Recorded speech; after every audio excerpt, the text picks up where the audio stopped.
houses of assembly shall also enjoy financial autonomy. Again, so that the principle of separation of powers can be consolidated. But because of the refusal of governors to comply with the Constitution, all judicial staff are on strike. Courts have shut down. All staff of houses of assembly are on strike. You know the implication of that, particularly for the courts. People are languishing in custody, cannot have their cases heard. Those who are alleged to have committed offenses cannot be taken to court. And so this kind of development occurs only in a failed state or a banana republic, because it has a lot of implications for courts to shut down. It's almost an anathema in a democracy. But this is what is happening here. Whereas if the Nigerian Bar Association,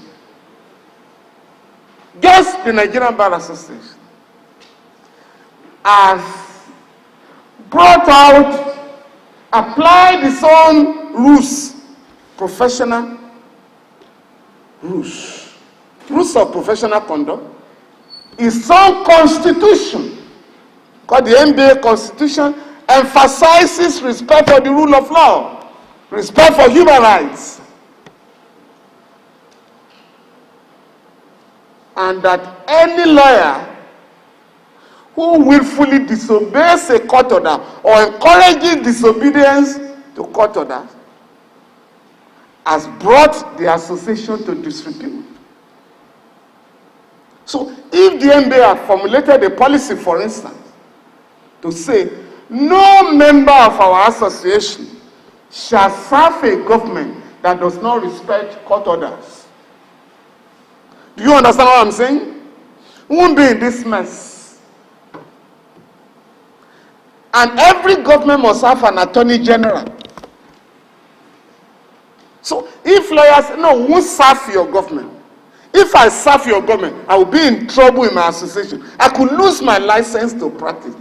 Everybody will sit up. A governor was invited last year to address the bar. And as soon as the name was published, lawyers said no. If he insists on featuring this man in our program, we will boycott the conference for him. They thought it was a joke.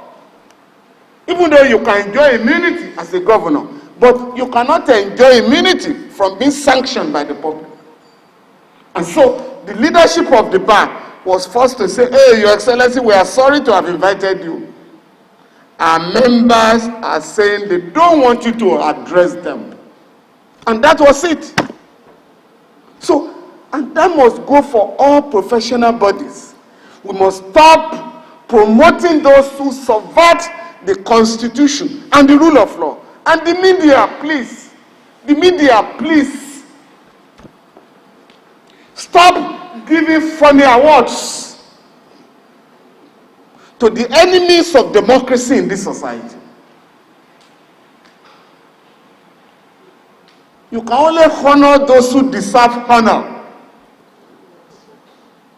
But please, when you honor a governor who is reputed, who is well known to be an enemy of democracy, you are not helping your profession. You can be sanctioned by your professional body if it is up and doing.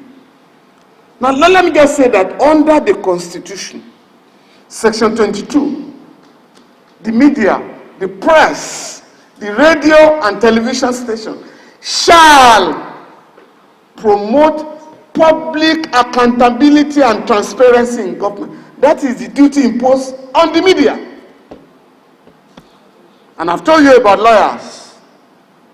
That lawyers shall promote justice and the rule of law.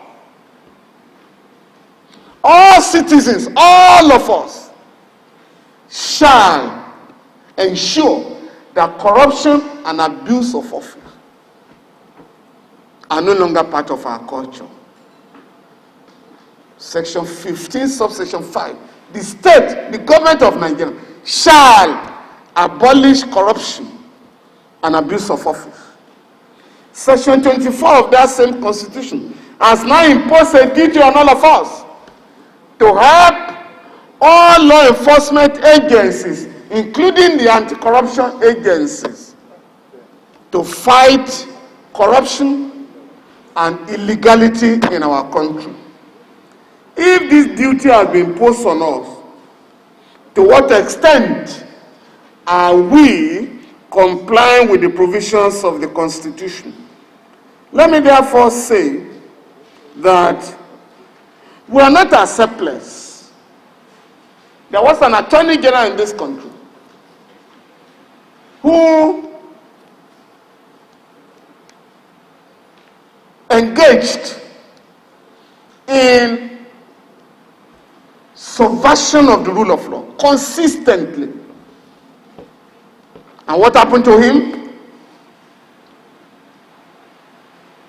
A civil society organization wrote a petition. This guy is not a fit and proper person to be a senior lawyer, to be a senior advocate of Nigeria. The authorities investigated the petition and suspended him for 3 years. That was not all.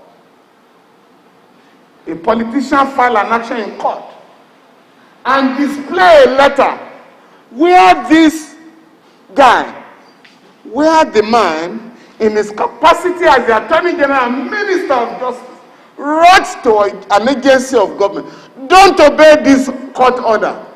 There was no appeal. Don't obey this order. So the politician that was a victim of such illegality went to court and sought a declaration that this guy is not a fit and proper person to hold any public office again in Nigeria. You know what happened? The court found that the allegation was indeed true. And the court ordered that never again shall you be allowed to hold a public office in Nigeria. He went to the Court of Appeal and lost. The point I'm making, therefore,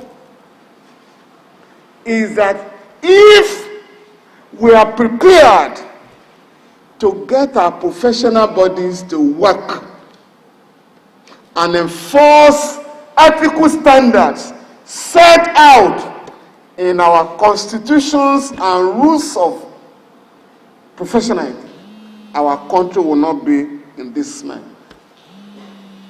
The organization that has brought us here today, IDA, once found out that there was a judge in Lagos who had a penchant for granting ex parte orders against the EFCC, the ICPC, the Office of the Attorney General, and the Office of the Inspector General of Police, not to arrest, investigate, or prosecute certain corrupt practices. So what did HIDA do? HIDA investigated and got hold of 7 of such court orders, ex parte orders, and approached the National Judicial Council. No, you cannot retain this guy. He is frustrating the war against corruption, contrary to the decisions of the Supreme Court in certain cases. And the NJC so found that the allegations were true, and they suspended the judge and recommended to the president to remove him. I think Larry will know what has happened to that case. I don't know now, you know. But the point I'm making therefore is that we are not as helpless, and I'm challenging either another civil society organization to wake up and beam their searchlight on professionals who are aiding and abetting corruption in our country. The last one is Central Bank of Nigeria. It's peopled largely by bankers and accountants.